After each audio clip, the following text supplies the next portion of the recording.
નમસ્કાર વિદ્યાર્થી મિત્રો, આજે આપણે અભ્યાસ કરવાનો છે ધોરણ 7 NCERT વિજ્ઞાન, જેમાં પહેલો પાઠ છે વનસ્પતિમાં પોષણ, ન્યુટ્રિશન ઇન પ્લાન્ટ. તો લેટ્સ સ્ટાર્ટ સ્ટડી. તો જેવું કે આપને ખબર છે કે જેમ દરેક સજીવને જીવવા માટે ખોરાકની જરૂર પડે છે, દરેક સજીવને જીવવા માટે ખોરાક એટલે કે ફૂડની જરૂર પડે છે, અને આ ખોરાકમાંથી તેમને પોષણ મળતું હોય છે.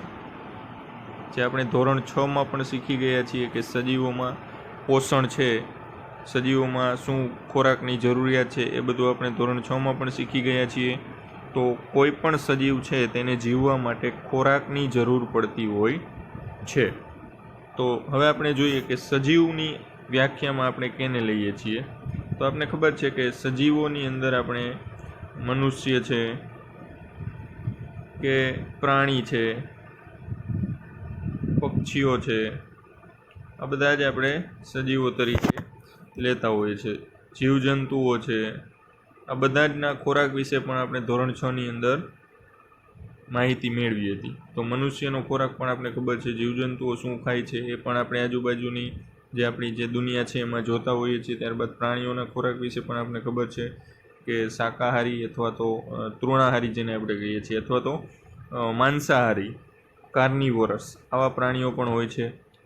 ત્યારબાદ પક્ષીઓ છે, એનો ખોરાક પણ દાણા, અનાજ વગેરે એવું હોય છે, જ્યારે અમુક માંસાહારી પ્રાણીઓ પણ, પક્ષીઓ પણ હોય છે. તો વિભિન્ન પ્રકારના જે પ્રાણીઓ, પક્ષીઓ, જીવજંતુઓ છે એનો ખોરાક છે એ અલગ અલગ હોય છે. ત્યારબાદ આપણે ખબર છે કે વનસ્પતિ પણ સજીવ છે, આ વસ્તુ પણ આપણે જાણીએ છીએ. એટલા માટે વનસ્પતિને પણ ખોરાકની આવશ્યકતા તો છે જ, પણ આપણે જે ખોરાક ખાઈએ છીએ એવો ખોરાક વનસ્પતિને મળતો નથી. વનસ્પતિને કોઈ રોટલી, શાક, આવો ખોરાક છે એ મળતો નથી. તો પછી વનસ્પતિ છે એ કઈ રીતે પોતાનું પોષણ છે એ મેળવે છે? આ એક પ્રશ્ન છે એ આપણી સામે ઊભો રહે. ત્યારબાદ બીજી વાત એ કે વનસ્પતિ છે એ પોતાની રીતે ચાલીને ક્યાંય જઈ શકતી નથી, તે કોઈ પાસે કંઈ માગી શકતી નથી, તેમ છતાં પણ તે પોતાનું પોષણ કઈ રીતે મેળવે છે? તો આ બધા જ પ્રશ્નોનું સમાધાન તમને આ પાઠમાં મળશે. તો આપણે જોઈએ કે ધોરણ 6માં તમે અભ્યાસ કરી ગયા છો કે બધા જ સજીવો માટે ખોરાક જરૂરી છે. તમે એ પણ ભણ્યા છો કે કાર્બોદિત, પ્રોટીન, ચરબી, વિટામિન અને ખનિજ તત્વો વગેરે ખોરાકના ઘટકો છે. તો આ વસ્તુઓ આપણે શીખ્યા છીએ કે ખોરાકના ઘટકો. ખોરાકના ઘટકો મુખ્ય ક્યાં ક્યાં છે? તો કે વિટામિન, ચરબી છે, ખનિજ તત્વો છે, પ્રોટીન છે. પ્રોટીન બહુ જ અગત્યનો ઘટક છે, કઠોળમાંથી જે મળી રહે છે.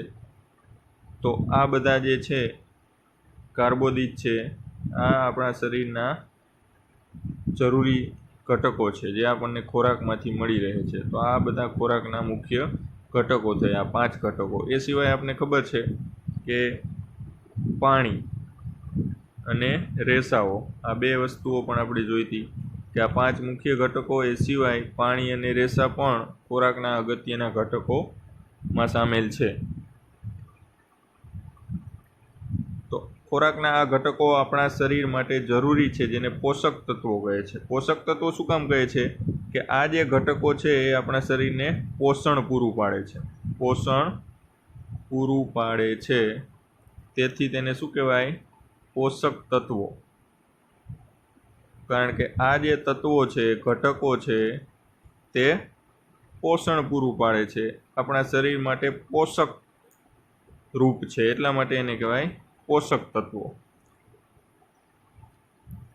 બધા જ સજીવો માટે ખોરાક જરૂરી છે. આપણે અગાઉ પણ ચર્ચા કરી કે કોઈ પણ સજીવ હોય, વનસ્પતિ હોય કે પ્રાણી, પંખીઓ હોય કે જીવજંતુ હોય, કોઈ પણ સજીવ માટે ખોરાક એ અગત્યની બાબત છે. વનસ્પતિ પોતાનો ખોરાક જાતે બનાવી શકે છે. હવે જે મુખ્ય મુદ્દો છે આવે છે કે વનસ્પતિ છે એ કોઈ પાસે ખોરાક માંગતી નથી. તે જાતે બનાવે, પરંતુ પ્રાણીઓ અને મનુષ્ય આમ કરી શકતા નથી. આપણને ખબર છે કે પ્રાણીઓ છે એ પણ પોતાનો ખોરાક જાતે બનાવી શકતા નથી. કાં તો એને શિકાર કરીને પોતાનો ખોરાક મેળવવો પડે છે, એટલે કે શિકાર પણ કેનો કરવો પડે છે? બીજા પ્રાણીઓનો. તો એને બીજા પર નિર્ભર રહેવું પડે છે, એટલે આ પણ જાતે પોતાનો ખોરાક બનાવી શકતા નથી. ત્યારબાદ કેટલાક પ્રાણીઓ એવા છે જે તૃણાહારી છે, તો એને ઘાસ ખાઈને જીવવું પડે છે. તૃણાહારી પ્રાણી હોય તો એને ઘાસ ખાઈને જીવવું પડે. તો ઘાસ પણ અલગ વસ્તુ થઈ, એટલે એ પણ પોતે જાતે ખોરાક બનાવતું નથી, ઘાસ પર આધાર રાખે છે, એટલે એ પણ પોતે ખોરાક નથી બનાવતું. જો શિકારી કોઈ પ્રાણી હોય તો એ પણ બીજા પ્રાણી ઉપર આધાર રાખે છે, એટલે એ પણ જાતે ખોરાક બનાવતું નથી. એટલે કે પ્રાણીઓ છે એ પોતાનો ખોરાક જાતે બનાવી શકતા નથી. હવે મનુષ્યની વાત કરી તો મનુષ્ય પણ પોતાનો ખોરાક જાતે બનાવી શકતો નથી, કારણ કે એને પણ જો શાકાહારી મનુષ્ય હોય તો વિભિન્ન પ્રકારની જે સામગ્રી છે એની જરૂર ખોરાક બનાવવા માટે પડે, અને એ વાતાવરણમાંથી જ મેળવવી પડે. એટલે કે એ પણ બીજી વસ્તુઓ ઉપર આધારિત છે, પોતાનો ખોરાક જાતે બનાવી શકતો નથી. ત્યારબાદ જો માંસાહારી લોકો હોય તો એ પણ બીજા પ્રાણીઓ છે એમનું માંસ ખાઈને કે ઈંડા વગેરે ખાઈને જીવતા હોય છે, તો એ પણ પોતાનો ખોરાક જાતે બનાવતા નથી. તો આ રીતે કોઈ પણ સજીવો છે એ પોતાનો ખોરાક જાતે બનાવી શકતા નથી, સિવાય કે વનસ્પતિ. તો વનસ્પતિની આ એક બહુ જ અગત્યની લાક્ષણિકતા છે કે વનસ્પતિ છે એ પોતાનો ખોરાક જાતે બનાવે છે, પોતાનો ખોરાક જાતે બનાવે છે. એટલે કે એને કોઈ પણ બીજી વસ્તુઓની જરૂર પડતી નથી પોતાનો ખોરાક મેળવવા માટે. એ પોતાની અંદર જ એવી પ્રક્રિયાઓ કરે છે અને પોતાનો ખોરાક જાતે બનાવે છે. આમ મનુષ્ય અને પ્રાણીઓ પ્રત્યક્ષ કે પરોક્ષ રીતે વનસ્પતિ પર આધારિત છે. એટલે કે તમે સીધા જ વનસ્પતિ ઉપર આધારિત હો અથવા તો પરોક્ષ રીતે તમારે વનસ્પતિ પર જ ખોરાક માટે આધાર રાખવો પડે છે. હવે આવું કેમ કીધું કે પ્રત્યક્ષ અથવા તો પરોક્ષ રીતે? ધારો કે આપણે હરણની વાત કરીએ, પ્રાણીમાં આપણે હરણની વાત કરીએ, તો હરણ છે પ્રત્યક્ષ રીતે વનસ્પતિ પર આધારિત છે. શું કામ? તો કે હરણ છે એ સીધી જ વનસ્પતિ અને ખાઈ અને પોતાનું પેટ છે એ ભરે છે, ઘાસને ખાઈ અને પોતાનું પેટ ભરે છે. એટલે હરણ છે એ પ્રત્યક્ષ રીતે વનસ્પતિ ઉપર આધારિત છે. તો હવે પરોક્ષ રીતે એવું આપણે કઈ રીતે કહી શકીએ? તો જોઈએ આપણે પરોક્ષનું ઉદાહરણ જોઈએ. ધારો કે સિંહ છે, તો સિંહ છે એ પ્રત્યક્ષ રીતે વનસ્પતિ ઉપર આધારિત નથી, કારણ કે સિંહ છે એ સીધી જ વનસ્પતિ ખાતો નથી, પરંતુ સિંહ શું ખાય છે? હરણ. તો સિંહ છે, હરણ છે કે બીજા એવા જે નાના પ્રાણીઓ છે એનો શિકાર કરી અને ખોરાક મેળવે છે, પરંતુ આ જે હરણ છે અને બીજા જે નાના પ્રાણીઓ છે એ ખોરાક માટે કેના પર આધારિત છે? તો કે વનસ્પતિ ઉપર. તો છેડે તમે જોઈ શકો છો કે સિંહ છે એ હરણ ખાઈને જીવતો હોય છે, પણ હરણ છે એટલે કેના ઉપર આધારિત છે? તો કે વનસ્પતિ ઉપર. એટલે સિંહ પણ પરોક્ષ રીતે વનસ્પતિ આધારિત થયો. બરાબર છે? હરણને ખાય છે પણ હરણ વનસ્પતિને ખાય છે, એટલે વનસ્પતિ પાસે જ છેલ્લે આખી જે સાયકલ છે, આખું ચક્ર છે એ પૂરું થાય. એટલે વનસ્પતિ જો ન હોય તો આખી જે ચેન છે એ તૂટી જાય ખોરાકની. એટલે સિંહ છે એ પરોક્ષ રીતે વનસ્પતિ પર આધારિત છે, જ્યારે હરણ છે એ પ્રત્યક્ષ રીતે વનસ્પતિ ઉપર આધારિત છે ખોરાક માટે. તો આ રીતે આપણે આ વાતને સમજી શકીએ. હવે આપણે આગળ જોઈએ.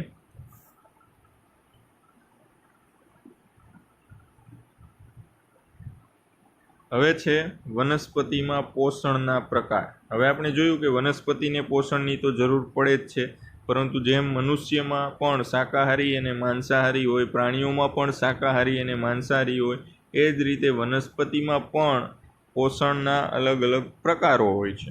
તો આ પ્રકારો કયા કયા છે એ આપણે જોવાનું છે. Mode of nutrition in plants.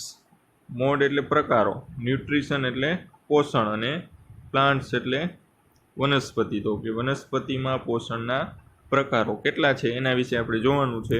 તો અહીંયા જે આ બધું લખાણ આપેલું છે એનું આપણે સાર અહીંયા જોઈ લઈએ. પહેલાં તો પોષક તત્વો એ સજીવોને તેમના શરીરના બંધારણ, વૃદ્ધિ, નુકસાન પામેલા ભાગોની સુધારણા તથા શક્તિની પ્રાપ્તિ માટે અને જૈવિક ક્રિયાઓ માટે જરૂરી છે. તો આ ખાસ અગત્યનો મુદ્દો છે. યાદ રાખવાનું છે કે પોષણ છે, પોષણની અગત્યતા શું છે, પોષક તત્વોની અગત્યતા શું છે એના વિશેની આ વાત અહીંયા કરેલી છે, જે તમને પરીક્ષામાં પણ પૂછાઈ શકે છે કે પોષક તત્વો છે એની સજીવો માટે શું અગત્યતા છે. તો તમારે આ વસ્તુ લખવાની કે પોષક તત્વો એ સજીવોને તેમના શરીરના બંધારણ, વૃદ્ધિ, નુકસાન પામેલા ભાગોની સુધારણા તથા શક્તિની પ્રાપ્તિ માટે તથા જૈવિક ક્રિયાઓ માટે જરૂરી છે. તો કે સજીવના શરીરની અંદર જે કોષો હોય છે તેની અંદર જૈવિક ક્રિયાઓ થતી હોય છે. તો આ જૈવિક ક્રિયાઓ છે એ પૂરી કરવા માટે પોષણની જરૂર પડે છે. હવે આપણે જોઈએ આગળ કે પોષણના પ્રકારો છે એ વનસ્પતિમાં આપેલા છે. તો વનસ્પતિમાં પોષણના મુખ્ય 2 પ્રકારો છે. વનસ્પતિમાં પોષણના પ્રકાર. તો વનસ્પતિમાં પોષણના મુખ્ય 2 પ્રકાર છે. એક તો છે સ્વાવલંબી, જ્યાં આપેલું છે સ્વાવલંબી, અંગ્રેજીમાં કહેવાય ઓટોટ્રોફ. હવે જે અંગ્રેજી શબ્દ છે એ 2 શબ્દો ભેગા મળીને બનેલો છે, ઓટો અને ટ્રોફ. ઓટોનો મતલબ થાય પોતે, જાતે, અને ટ્રોફનો મતલબ થાય પોષણ. તો જે વનસ્પતિ જાતે પોષણ મેળવતી હોય, એટલે કે પોતાનો ખોરાક જાતે જ બનાવી લેતી હોય, બીજા કોઈ પણ પ્રાણી કે વનસ્પતિ પર પોતાનો ખોરાક મેળવવા માટે આધાર ન રાખે, તેને કહેવાય સ્વાવલંબી પોષણ. એટલે કે એવા પ્રકારનું પોષણ. હવે ગુજરાતી શબ્દની પણ આપણે થોડીક એનાલિસિસ કરી નાખીએ તો સ્વાવલંબીનો મતલબ થાય સ્વ અવલંબન. સ્વ પ્લસ અવલંબન એટલે કે પોતાના પર આધાર રાખવો, એને કહેવાય સ્વાવલંબી પોષણ. તો સ્વાવલંબી જે પોષણ છે ઓટોટ્રોફ, જેને અંગ્રેજીમાં કહેવાય છે ઓટોટ્રોફ. આ 2 શબ્દો છે ભેગા મળીને બને આખો શબ્દ ઓટોટ્રોફ. ઓટો એટલે પોતે અને ટ્રોફ એટલે પોષણ. હવે જ્યાં પણ તમને ઓટો શબ્દ જોવા મળે ઇંગ્લિશમાં, ત્યાં તેનો મતલબ તમારે સમજવાનો જાતે. એટલે બીજા સ્પેલિંગ પણ સમજવામાં તમને ખૂબ જ સરળતા રહેશે. અને પ્રિફિક્સ કહેવાય છે. તો પ્રિફિક્સ લાગેલો હોય કોઈ આખો શબ્દ હોય એની આગળ જો ઓટો શબ્દ લાગેલો હોય તો ઓટો છે એ પ્રિફિક્સ તરીકે અહીંયા રાખેલો છે. ને ઓટોનો મતલબ થાય પોતે અથવા તો જાતે. તો સ્વાવલંબી પોષણ છે એ એવા પ્રકારના પોષણને કહેવાય કે જેમાં વનસ્પતિ પોતાનો ખોરાક જાતે જ બનાવી લેતી હોય, બીજા કોઈ પ્રાણી કે વનસ્પતિનો તેમાં કોઈ રોલ હોતો નથી. તે કોઈ એવી પ્રક્રિયાઓ દ્વારા પોતાનો ખોરાક જાતે જ બનાવી લે છે, તેને કહેવાય સ્વાવલંબી પોષણ. તો આ એક પ્રકાર થયો. હવે જોઈએ બીજો પ્રકાર. બીજો પ્રકાર છે પરાવલંબી પોષણ.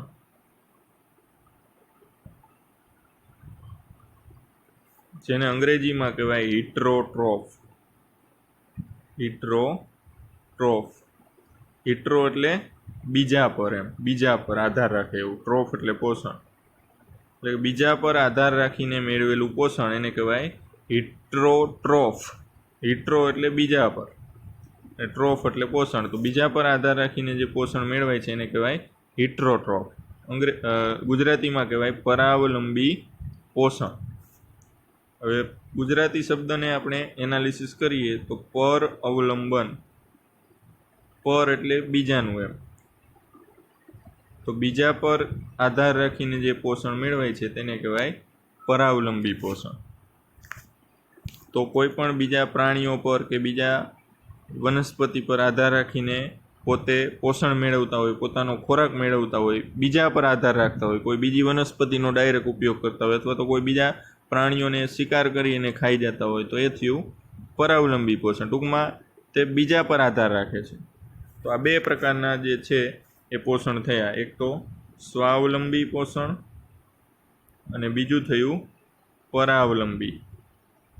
તો આ બે પ્રકારના પોષણ છે વનસ્પતિમાં જોવા મળતા હોય છે. કાં તો એ પોતાનો ખોરાક જાતે બનાવી લેતી હોય અથવા તો પોતાનો ખોરાક મેળવવા માટે તે બીજા પ્રાણી અથવા તો વનસ્પતિ પર આધાર રાખતી હોય, તો એને કહેવાય પરાવલંબી પોષણ. તો વનસ્પતિમાં મોટા ભાગે પહેલા પ્રકારનું જે પોષણ છે એ જોવા મળતું હોય છે, સ્વાવલંબી પોષણ. હવે આપણે જે સ્વાવલંબી પોષણ છે એના વિશે થોડુંક વિગતવાર જોઈએ. સ્વાવલંબી પોષણ, કારણ કે વનસ્પતિમાં મોટા ભાગે સ્વાવલંબી પોષણ જોવા મળે છે, એટલે કે પોતાનો ખોરાક છે એ જાતે બનાવતી હોય છે. તો હવે આપણે જોઈએ પ્રકાશ સંશ્લેષણ વનસ્પતિમાં ખોરાક બનાવવાની પ્રક્રિયા. એટલે કે વનસ્પતિમાં ખોરાક બનાવવાની પ્રક્રિયા છે, સ્વાવલંબી પોષણની જે પ્રક્રિયા છે એ કયા નામે ઓળખાય છે? તો કે પ્રકાશ સંશ્લેષણ. અંગ્રેજીમાં કહેવાય ફોટોસિન્થેસિસ. ફરી વખત ફોટોસિન્થેસિસ બે શબ્દ વડે બનેલો એક વર્ડ છે. ફોટોનો મતલબ થાય પ્રકાશ. ફોટો છે એક ગ્રીક શબ્દ છે જેનો મતલબ થાય છે પ્રકાશ, અને સિન્થેસિસનો મતલબ થાય, ફોટો એટલે પ્રકાશ અને સિન્થેસિસનો મતલબ થાય સંશ્લેષણ. હવે ફરી વખત સંશ્લેષણ એટલે સાવ આપણે દેશી ભાષામાં સમજીએ તો સંશ્લેષણ એટલે કોઈ વસ્તુ બનાવવી કે બનવી. કોઈ વસ્તુ બનવી એને કહેવાય સંશ્લેષણ. કે કોઈ વસ્તુ પેદા થવી, કોઈ વસ્તુ બનવી, કોઈ વસ્તુનું સર્જન કરવું, તેને કહેવાય છે સંશ્લેષણ કરવું. તો ફોટોસિન્થેસિસ, પ્રકાશ સંશ્લેષણ. હવે આ નામ રાખવા પાછળનું કારણ એ છે કે વનસ્પતિની અંદર જે ખોરાક બનવાની પ્રક્રિયા છે એ પ્રકાશની મદદથી થાય છે. એટલે કે પ્રકાશ છે એ એક અગત્યનો ઘટક છે. જેમ આપણે ખોરાક રસોઈ બનાવવી હોય તો ચૂલા પર આપણે તપેલી મૂકીએ છીએ ત્યારે નીચે આગ પ્રગટાવીએ છીએ. એ જ રીતે અહીંયા વનસ્પતિ પોતાનો ખોરાક જાતે બનાવવા માટે પ્રકાશની મદદ લે છે. પ્રકાશમાંથી એ શક્તિ મેળવે છે, ઉર્જા મેળવે છે, અને બીજી રાસાયણિક પ્રક્રિયાઓ એનું રો મટીરિયલ હોય છે એના દ્વારા કરતી હોય છે. એટલે આ જે પ્રક્રિયા છે એનું નામ પડ્યું પ્રકાશ સંશ્લેષણ. એટલે કે પ્રકાશની મદદથી થતું ઉત્પાદન. સંશ્લેષણ એટલે ઉત્પાદન. શેનું ઉત્પાદન કરે છે વનસ્પતિ? તો કે ખોરાકનું. તો પ્રકાશની મદદથી જે ખોરાકનું ઉત્પાદન થાય છે આ પ્રક્રિયાનું નામ છે પ્રકાશ સંશ્લેષણ.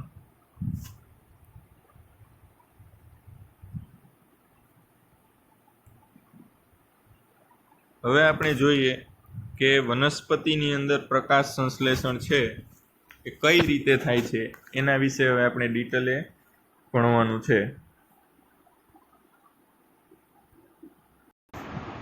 તો આપણે જોયું કે વનસ્પતિની પોતાનો ખોરાક જાતે બનાવવાની જે પ્રક્રિયા છે એ પ્રકાશ સંશ્લેષણના નામે ઓળખાય છે, પ્રકાશ સંશ્લેષણ.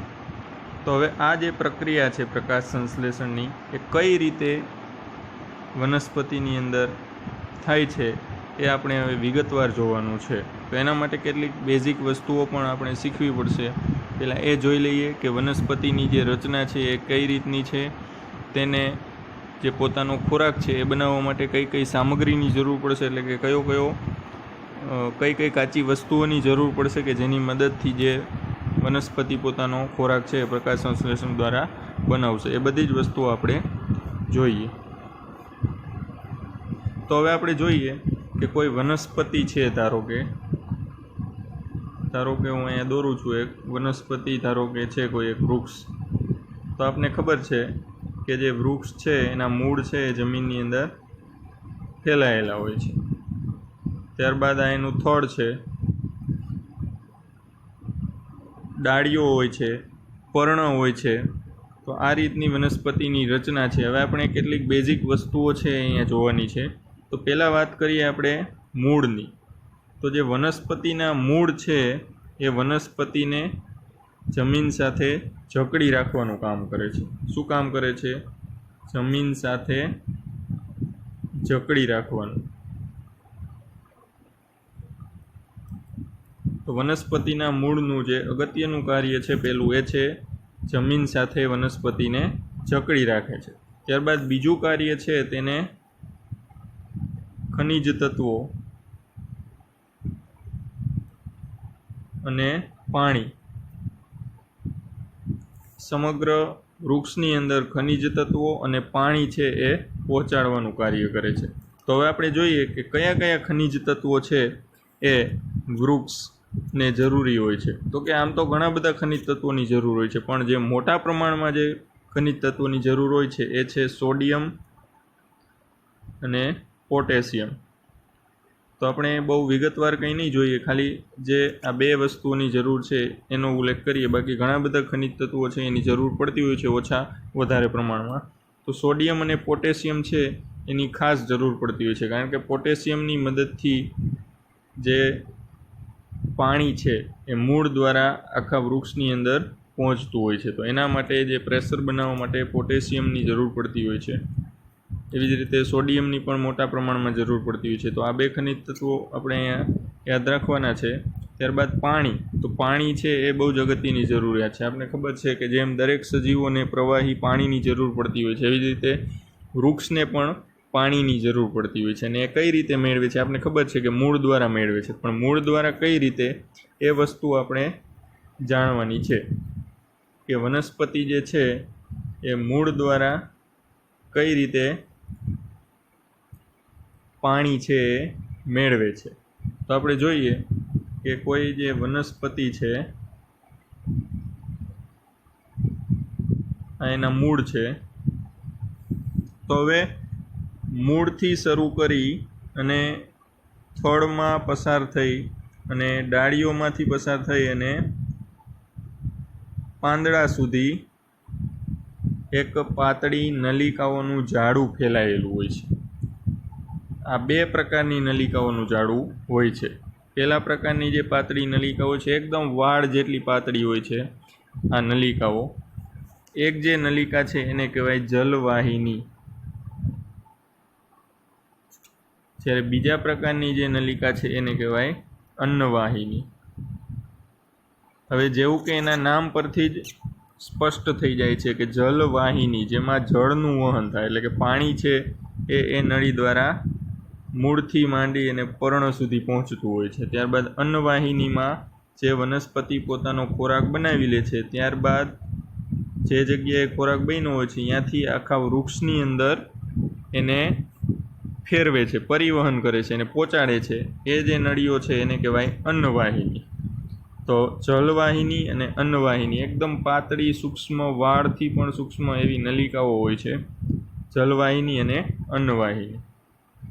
તો આ જે છે એ મૂળથી માંડી અને પર્ણ સુધી બંને પ્રકારની નલિકાઓનું જાળું છે એ ફેલાયેલું હોય છે. જલવાહિનીનું કામ શું છે કે તમે જે પાણી પાવ છો અથવા તો જમીનની અંદર જે પાણી હોય છે પ્લસ એ પાણીની અંદર ખનિજ ક્ષાર ઓગળી જાય છે, એ રીતે પાણી અને ખનિજ ક્ષાર બંને જલવાહિની દ્વારા આખા વૃક્ષની અંદર પહોંચે છે. ત્યારબાદ અન્નવાહિનીનું કામ શું છે કે જ્યારે પર્ણની અંદર ખોરાક તૈયાર થઈ જાય છે વનસ્પતિનો, એ આખા વૃક્ષની અંદર પહોંચાડે છે. તો આ બંને જે છે નલિકાઓનું કાર્ય છે.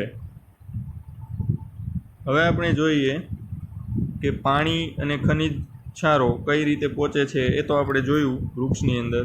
ત્યારબાદ હવે આપણે એક પર્ણની રચના જોવાની છે કે પર્ણ છે એની રચના કઈ રીતે હોય છે. ધારો કે હું અહીંયા પર્ણ દોરું છું એક. તો આ જે પર્ણ છે, કોઈ પણ વનસ્પતિનું જે પર્ણ હોય છે એ ઘણા બધા કોષોનું બનેલું હોય છે. એમાં રક્ષક કોષો નામે એક અલગ પ્રકારના જે કોષો આવેલા હોય છે એ સામસામે ગોઠવાયેલા હોય છે આ રીતે. તો આ એક રક્ષક કોષ છે. ત્યારબાદ આ બીજો રક્ષક કોષ છે. કિડની આકારના આ નાનકડા કોષો હોય છે જેને રક્ષક કોષ નામ તરીકે ઓળખવામાં આવે છે, રક્ષક કોષો. તો આ બે રક્ષક કોષોની વચ્ચે તમે જોઈ શકો છો કે અહીંયા એક છિદ્ર બને છે. તો આ જે છિદ્ર હોય છે પર્ણની અંદર, બે રક્ષક કોષો છે એની વચ્ચે જે આ છિદ્ર બને છે તેને કહેવાય છે પર્ણરંધ્ર. તો એક પર્ણની અંદર આવા હજારો પર્ણરંધ્ર આવેલા હોય છે. અને આ જે પર્ણરંધ્ર કઈ રીતે બને છે તો કે એની આસપાસ આવા બે રક્ષક કોષો આવેલા હોય છે અને એની વચ્ચેની જે જગ્યા છે એના દ્વારા પર્ણરંધ્રની રચના થાય છે. રંધ્ર એટલે છિદ્ર, પર્ણ એટલે પાંદડું. તો જે પર્ણની અંદર જે નાનું છિદ્ર આવેલું હોય છે એને કહેવાય પર્ણરંધ્ર, જે વાતાવરણ અને પર્ણની અંદર એક ટ્રાન્સપોર્ટેશન માટેની જગ્યા પૂરી પાડે છે, એટલે કે આદાન પ્રદાનની જગ્યા પૂરી પાડે છે વાતાવરણ અને પર્ણની અંદરના જે કોષો છે એની વચ્ચે. તો આ જે છે એ પર્ણરંધ્ર છે. અને પર્ણરંધ્રની રચના કઈ રીતે થાય છે તો કે રક્ષક કોષો દ્વારા. તો આવા હજારો પર્ણરંધ્ર આપણા પર્ણની અંદર આવેલા હોય છે. તો આટલી બેઝિક માહિતી મેળવી લીધા પછી હવે આપણે જોઈએ કે વનસ્પતિ પોતાનો ખોરાક પ્રકાશ સંશ્લેષણની મદદથી કરે છે. તો આના માટે વનસ્પતિને કઈ કઈ વસ્તુની જરૂર પડે તો કે એક તો કાર્બન ડાયોક્સાઇડ. પોતાનો ખોરાક જાતે બનાવવા માટે વનસ્પતિને કાર્બન ડાયોક્સાઇડની જરૂર પડે. CO2 તરીકે તેને ઓળખવામાં આવે છે, એની સંજ્ઞા છે. ત્યારબાદ પાણીની જરૂર પડે. કાર્બન ડાયોક્સાઇડ, પાણી પ્લસ ખનિજ તત્વો. તો પાણીની સાથે ખનિજ તત્વો ભળેલા જ હોય છે, એટલા માટે આપણે ખાલી પાણી લખી તો પણ ચાલે. એટલે પાણી, કાર્બન ડાયોક્સાઇડ અને પર્ણની અંદર એક પ્રકારનું કેમિકલ આવેલું હોય છે જેને કહેવાય છે હરિત દ્રવ્ય. અંગ્રેજીમાં જેને કહેવાય ક્લોરોફિલ.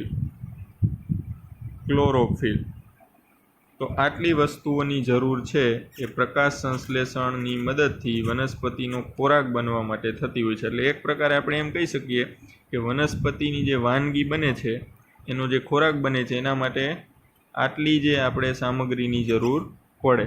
એક તો કાર્બન ડાયોક્સાઇડની જરૂર પડે, હરિત દ્રવ્ય અથવા તો ક્લોરોફિલ જે પર્ણની અંદર જ આવેલું હોય છે તત્વ, અને આ જે તત્વ છે એ બનવા માટે મેગ્નેશિયમની જરૂર પડે છે. મેગ્નેશિયમ એક ખનિજ દ્રવ્ય છે જે પાણીની અંદર ઓગળી અને પર્ણ સુધી પહોંચતું હોય છે. તો મેગ્નેશિયમ છે એ ક્લોરોફિલની બનાવટ માટે જરૂરી છે. એટલે આ ખનિજ તત્વ જે છે મેગ્નેશિયમ, એની જરૂર પણ વનસ્પતિને મોટા પ્રમાણમાં પડતી હોય છે. તો કાર્બન ડાયોક્સાઇડ, હરિતદ્રવ્ય અથવા તો ક્લોરોફિલ અને પાણી, આ ત્રણ વસ્તુઓની જરૂર પડે છે. એ ઉપરાંત સૂર્યપ્રકાશની પણ જરૂર પડે છે.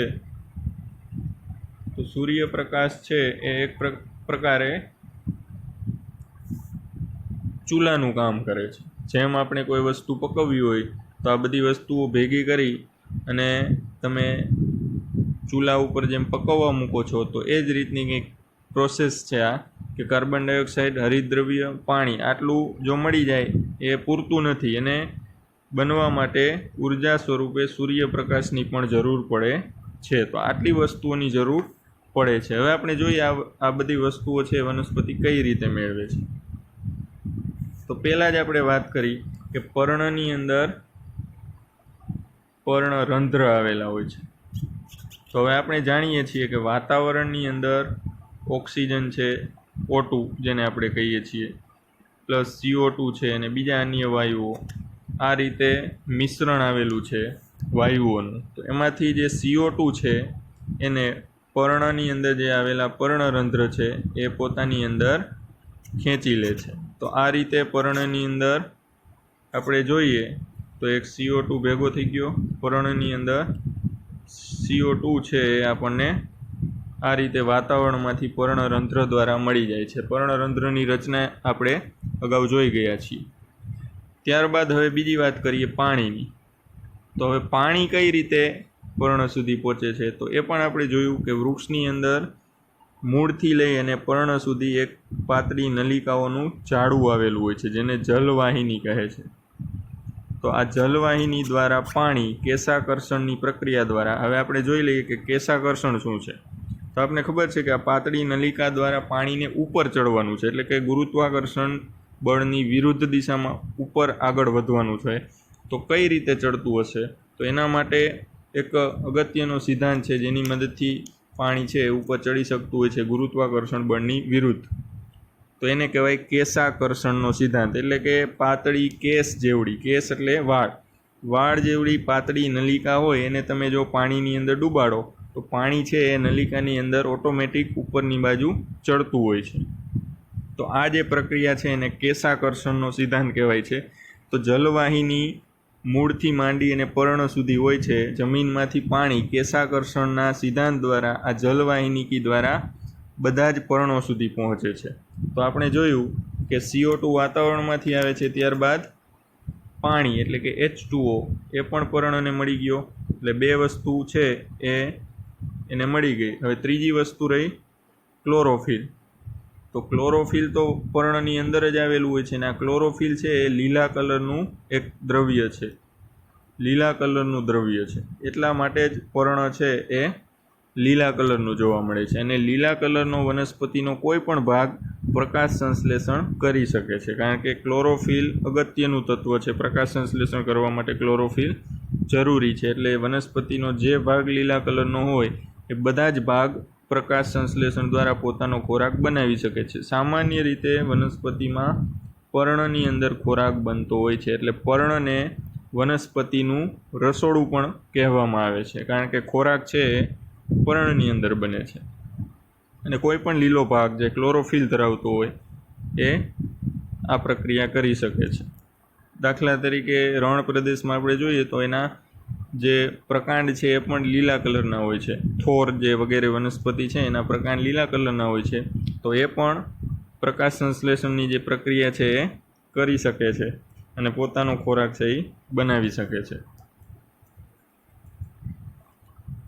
તો આપણે જોયું કે CO2 મળી જાય છે, H2O મળી જાય છે, ત્યારબાદ ક્લોરોફિલ છે એ તો પર્ણની અંદર હાજર જ હોય છે. તો આ રીતે બધી જ જે વસ્તુઓ પ્રકાશ સંશ્લેષણ માટે જરૂરી છે એ વનસ્પતિને પર્ણને મળી જાય છે. ત્યારબાદ સૂર્યપ્રકાશ જે છે,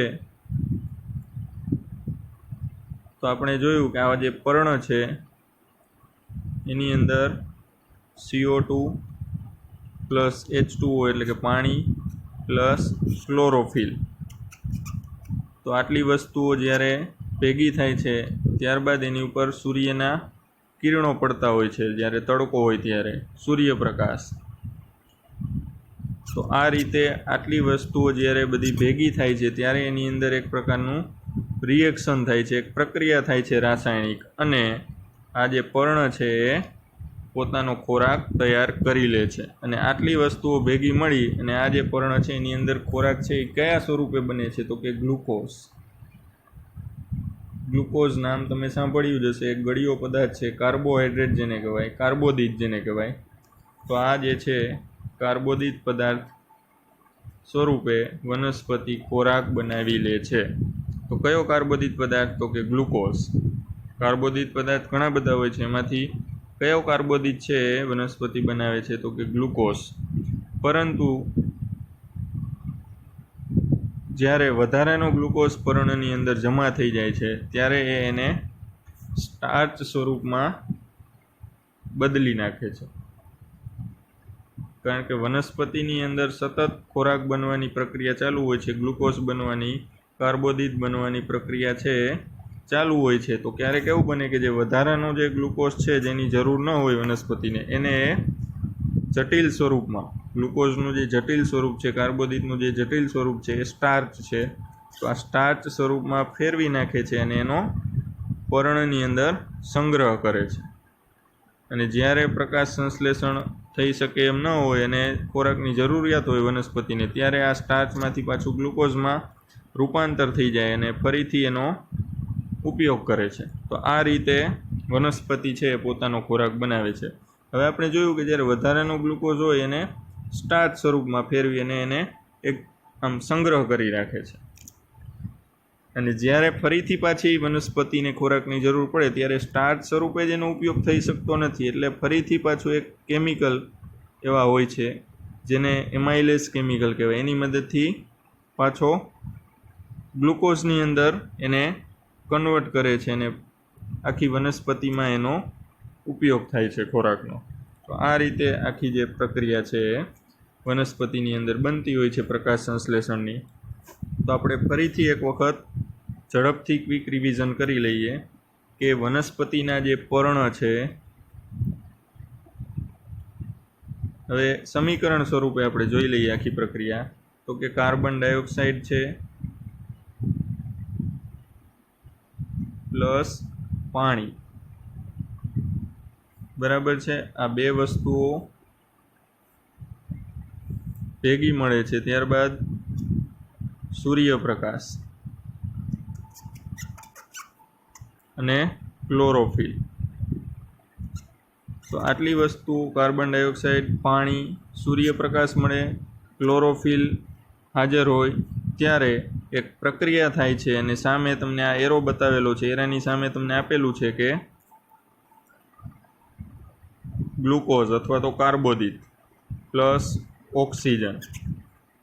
તો હવે અગત્યની વાત અહીંયા આવે છે કે જે પ્રકાશ સંશ્લેષણની ક્રિયા થાય છે એ દરમિયાન પોતાનો ખોરાક તો વનસ્પતિ બનાવે છે, પણ સાથોસાથ આપણને ઉપયોગી એવો પ્રાણવાયુ એટલે કે ઓક્સિજન વાયુ પણ વનસ્પતિ છૂટો કરે છે. અને આ ઓક્સિજન વાયુ વાતાવરણમાં કઈ રીતે આવે છે? તો કે જેવી રીતે કાર્બન ડાયોક્સાઇડ પર્ણમાં આવે છે એવી જ રીતે એ જ જગ્યાએથી ઓક્સિજન બહાર આવે છે. આ સમગ્ર પ્રક્રિયા પૂરી થયા બાદ ઓક્સિજન વાયુ પર્ણની અંદર છૂટો પડે છે અને પર્ણરંધ્ર છે કે વનસ્પતિ છે એ વાતાવરણને ચોખ્ખું બનાવે છે. તો એ આ રીતે ચોખ્ખું બનાવે છે કે કાર્બન ડાયોક્સાઇડ જે છે આપણા માટે ઉપયોગી નથી વધુ પ્રમાણમાં, તો એને ખોરાક બનાવવા માટે ઉપયોગમાં લઈ લે છે. એટલે આ રીતે કાર્બન ડાયોક્સાઇડને ઓછો કરે છે વાતાવરણમાંથી અને ઓક્સિજન વાયુ જે આપણે જરૂરી છે એ વાતાવરણમાં પાછો મુક્ત કરે છે. તો ફરી એક વખત આપણે વ્યવસ્થિત રીતે આખી પ્રક્રિયાને જોઈ લઈએ કે પર્ણની અંદર જે પર્ણ છે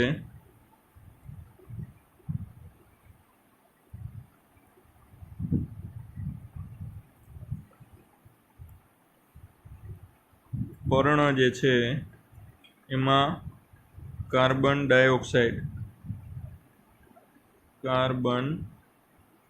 ડાયોક્સાઇડ પ્લસ પાણી, સૂર્યપ્રકાશ મળે અને ક્લોરોફિલની હાજરી જરૂરી છે. જે લીલા પર્ણ અથવા તો લીલા જે અંગો છે વનસ્પતિમાં એમાં હોય છે. તો આટલી વસ્તુઓ જ્યારે ભેગી થાય ત્યારે આપણને સામેની બાજુ પ્રક્રિયા થઈ અને શું મળે છે? કાર્બોદિત પ્લસ O2 એટલે ઓક્સિજન. તો આ રીતે પ્રકાશ સંશ્લેષણની પ્રક્રિયા વનસ્પતિને તો ફાયદારૂપ છે જ, પરંતુ સાથોસાથ આપણને પણ ખૂબ જ અગત્યની છે, કારણ કે આપણા માટે જીવન જરૂરી એવો ઓક્સિજન વાયુ આપણને પૂરો પાડે છે. તો આવી રીતે કાર્બન ડાયોક્સાઇડ પ્લસ પાણી, સૂર્યપ્રકાશની હાજરીમાં ક્લોરોફિલ ધરાવતા અંગોમાં કાર્બોદિત અને ઓક્સિજન વાયુ બને છે. ઓક્સિજન વાયુ છે એ પર્ણરંધ્ર દ્વારા પાછો વાતાવરણની અંદર પાછો મુક્ત થાય છે. તો આ રીતે આપણને વનસ્પતિ બે રીતે ઉપયોગી છે. એક તો CO2 ઓછો કરે છે અને ઓક્સિજન વધારે છે. તો ખૂબ જ વનસ્પતિ છે એ સજીવો માટે જરૂરી છે. એટલે જ આપણે કહીએ છીએ કે વૃક્ષ એ જીવન છે.